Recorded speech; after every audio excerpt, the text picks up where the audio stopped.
ఈరోజు ఉదయాన్నే రెవెన్యూ అధికారులు రాబోయేటువంటి విశ్వసనీయ సమాచారం మేరకు ఉదయాన్నే 8 గంటలప్పుడు 9 గంటల ప్రాంతంలో ఇసుక ట్రాక్టర్లు అక్రమంగా ఎటువంటి పర్మిషన్ లేకుండా ప్రజలకు ఇబ్బందులు కలిగిస్తూ ఆ దారి వెంబడి వెళ్ళే వాళ్ళని కూడా ఇబ్బంది కలిగిస్తూ ఇష్టానుసారంగా ట్రాక్టర్లు నడుపుతూ ఉన్నటువంటి ఈ సందర్భంలో మార్చుపల్లి దగ్గర ఉక్కాయపల్లి వంక దగ్గర ఒక 5 ట్రాక్టర్లు పట్టుకోవడం జరిగింది. 5 ట్రాక్టర్లను కూడా తీసుకొని వచ్చి మా పోలీస్ స్టేషన్ ఆవరణలో కూడా ఉంచడం జరిగింది. ఖచ్చితంగా ఎవరైనా కూడా ఏదైనా పర్మిషన్ తీసుకొని లోకల్ అవసరాలకు ప్రజల అవసరాలకు లోకల్గా ఏదైనా అవసరం ఉంటే వాడుకుంటే తప్ప కమర్షియల్గా ప్రజలను భయభ్రాంతులకు గురి చేస్తూ ఆ ట్రాక్టర్లను తోలినట్టయితే వాళ్ళ మీద కఠినతరమైన చర్యలు తీసుకోవడం జరుగుతుంది.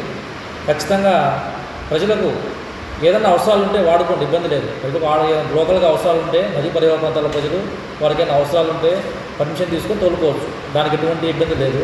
కానీ ప్రజలు భయభ్రాంతులకు గురి చేస్తూ కమర్షియల్గా కొంతమంది వేరే చోట తరలిస్తూ వీటిని సొమ్ము చేసుకోవడం జరుగుతూ ఉంటుంది.